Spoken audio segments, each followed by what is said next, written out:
Modern Love, the podcast, is supported by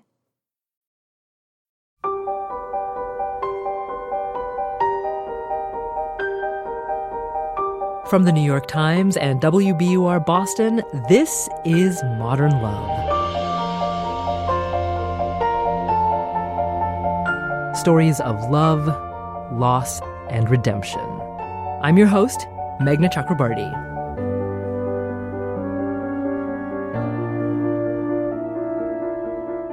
The perfect first date.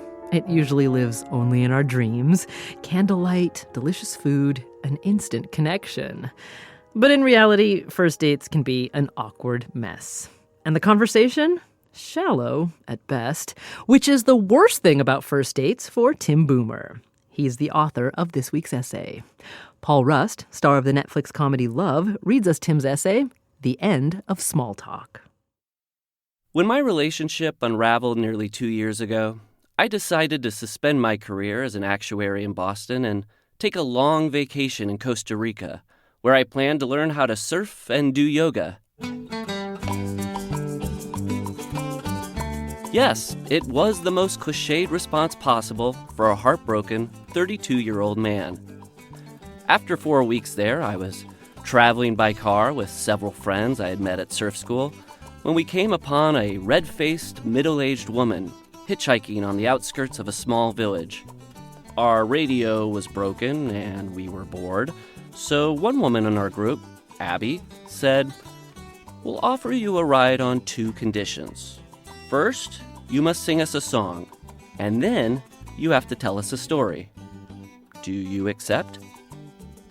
The hitchhiker, an American, responded with a crooked smile and a nod, freeing her hair from behind a Disney visor. "What would you like me to sing?" she asked. "Anything you like," I told her. "As long as it's by Rod Stewart." One rendition of Maggie May later, her story began. "It's interesting you ask me to tell you a story," she said, "because I'm living in the middle of a love story right now. I came to Costa Rica 1 year ago and met the man of my dreams. He was selling jewelry at a stand in the market. He's Italian, and as soon as I spoke to him, I felt something I hadn't felt in my whole life. It overtook me. Love, like in the movies, but this was real." This story sounded promising for sure. "So you're here to see him?" one of my friends asked. "Yes, absolutely, dear. I'm heading into town now to see him for the first time in 12 months.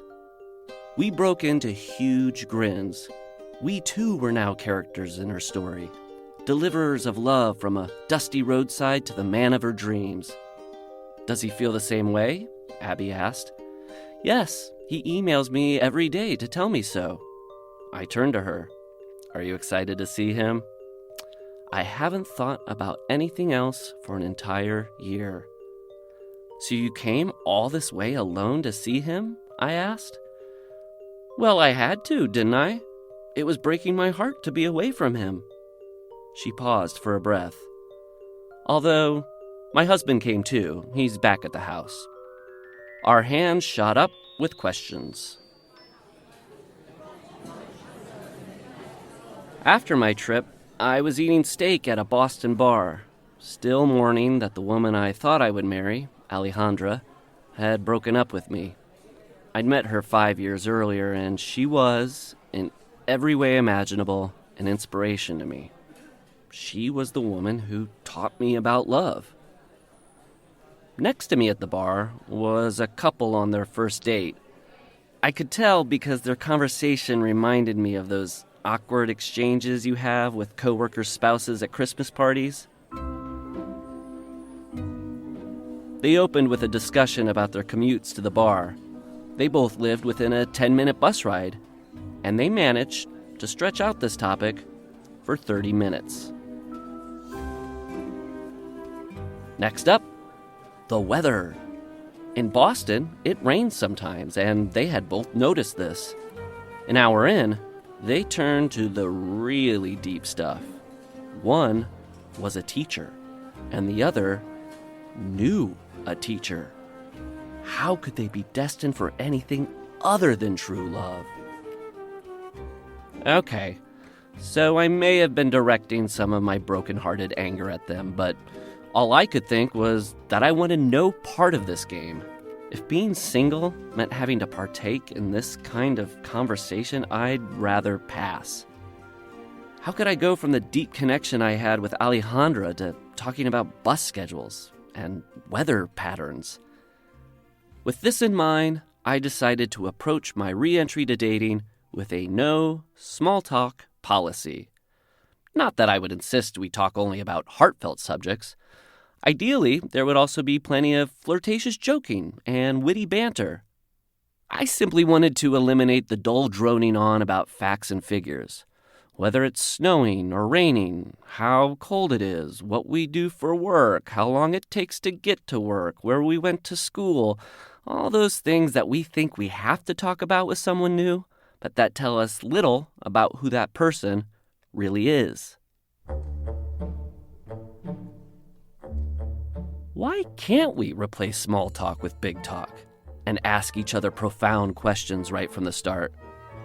Replace mindless chatter with a conversation about our weightiest beliefs and most potent fears. Questions that reveal who we are and where we want to go. Okay.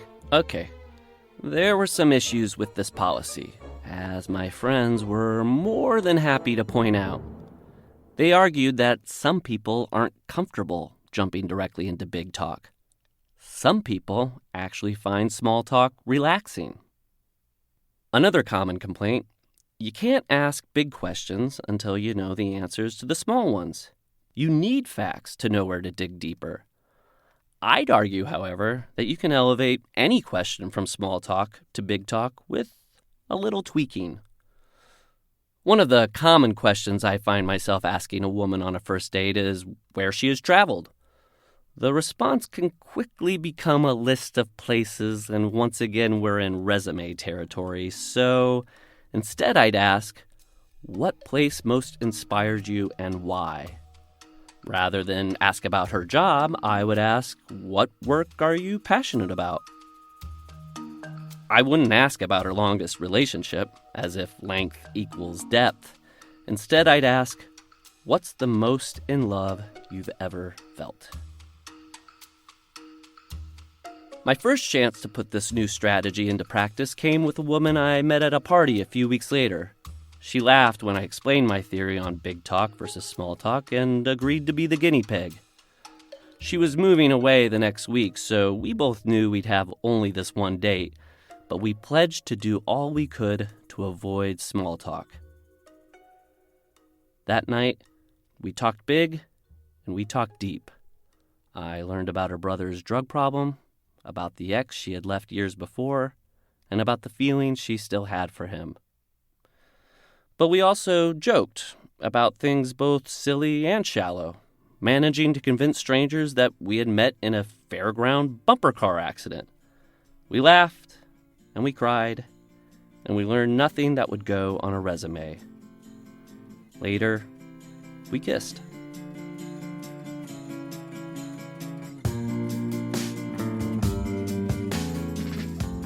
Since then, staying away from small talk has brought me one positive experience after another. Every date has turned into a real connection, or, at worst, a funny story. All it takes is a willingness to dive into conversations that may make us uncomfortable or that many believe to be inappropriate for first dates. After a while, though, it becomes natural to skip the facts and instead seek out our deepest thoughts and feelings. My life moved on. I dated, traveled, and started a new job. After a month of work, I went on a business trip with a new colleague. On the first night away, I found myself engaging in one of those dull work conversations people use to fill the time. My colleague was telling me the basics of his schooling, family, and home. "So, how long does it take you to get to the office?" I heard myself ask. Then I stopped, in horror. I remembered the dusty hitchhiker in Costa Rica, the dates and the meaningful connections I'd made by escaping small talk. Even though my colleague and I weren't on a date, we would still be spending a lot of time together in the foreseeable future, on business trips both short and long. I took a deep breath and asked, "Why did you fall in love with your wife?" He looked at me, oddly, thought about it for a moment, and then told me something beautiful.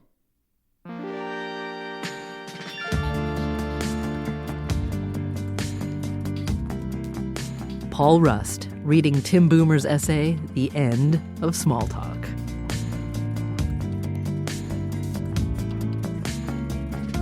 So was this really the end of small talk for Tim? More from him in a minute.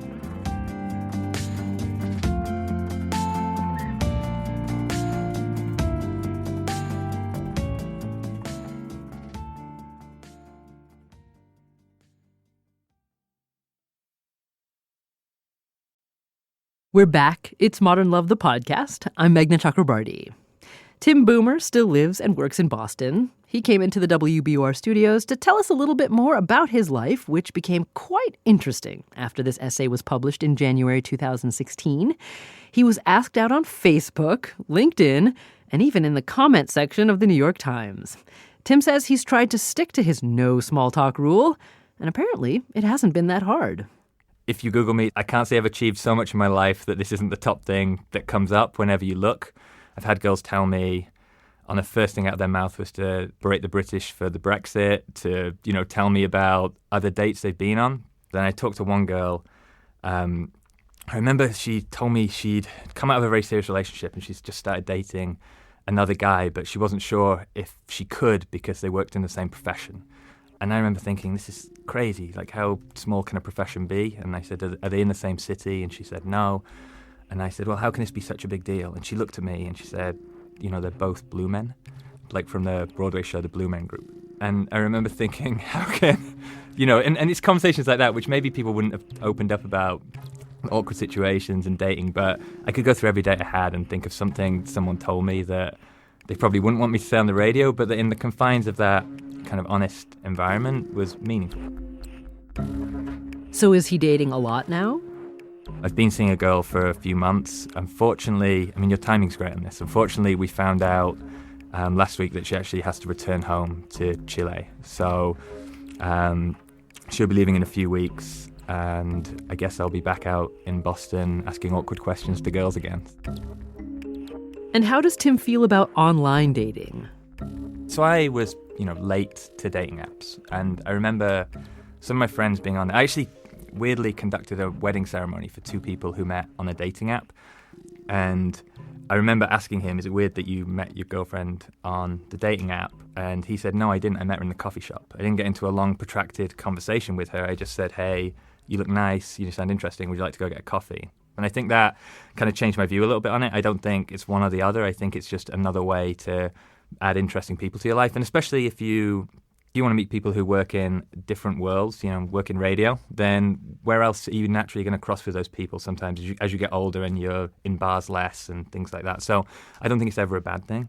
Ever since the column was published, Tim has become a love guru of sorts, quite undeservedly, he says. It's weird. Somebody asked me for dating advice before, which nobody should ask me for dating advice, but somebody asked me at a function recently, and I was introduced as, this is Tim. He writes a romance column for the New York Times, which was a complete misintroduction, but I thought I would roll with it and give some advice out. And he asked me, I'm having trouble meeting people, what should I do? And I told him, have you ever asked a girl out sober, not in a bar, and not online? And he said, no.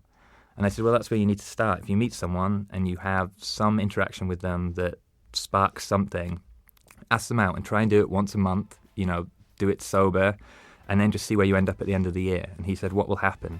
And I said, they'll probably all reject you. But the good thing is you'll care less at the end of it. And at least now when you do meet that person who maybe you have some spark with, you'll be willing to do it. So I don't know. I'm a firm believer in every avenue is a bonus.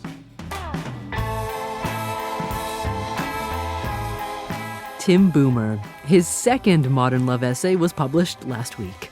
We'll link to it at wbur.org/modernlove. Stick around. We'll hear from Daniel Jones in a minute.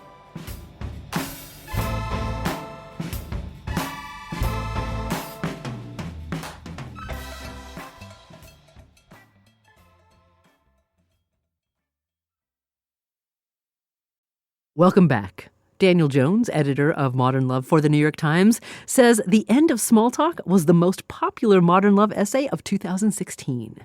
It provoked this reaction that was 50% of the readers completely embracing it and thinking, this is something I want to try, and he's really onto something.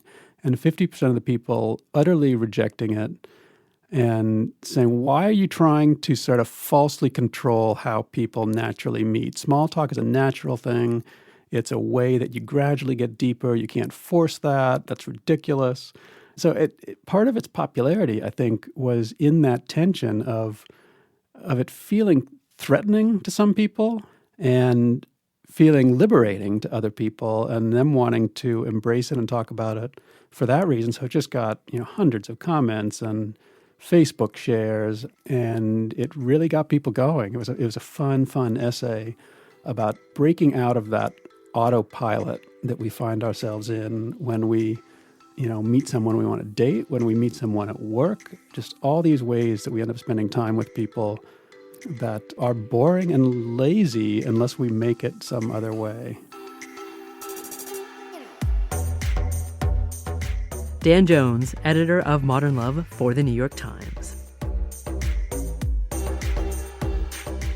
Actor Paul Rust says he can see both sides of the small talk argument. I mean, I certainly have had the experience before of being like, why can't we talk about real things, man? And when you see somebody and you say, how are you doing? Or how are you? Do people really want the real answer? Because I'll give it to them. That was like sort of my adolescent attitude about it. And then I realized if I ask somebody, how are you? And they really got into the nitty gritty, like, I hate my father and I haven't talked to my brother in 5 years. I would go, oh, no, that's too much information. Just tell me you're good. That's all I need. Thanks again to Paul Rust. You can see him in season 2 of the Netflix comedy Love. It's streaming now. Next week on the podcast, Rai Russo-Young, director of the new film Before I Fall, on a piece of performance art to help with breakups. She smiled back, unable to speak, and no one said anything. As I watched Diana in Death Bear, I felt proud of her for being so brave. Maybe it was bizarre to invite a complete stranger dressed as a psychedelic animal into your house to remove your most intimate possessions. Then again, maybe it wasn't. Modern Love is a production of the New York Times and WBUR, Boston's NPR station. It's produced, directed, and edited by Jessica Alpert, John Perotti, and Amory Sievertson. The idea for the Modern Love podcast was conceived by Lisa Tobin. Iris Adler is our executive producer. Daniel Jones is the editor of Modern Love for the New York Times and advisor to the show. Music for the podcast, courtesy of APM. I'm Meghna Chakrabarti. See you next week.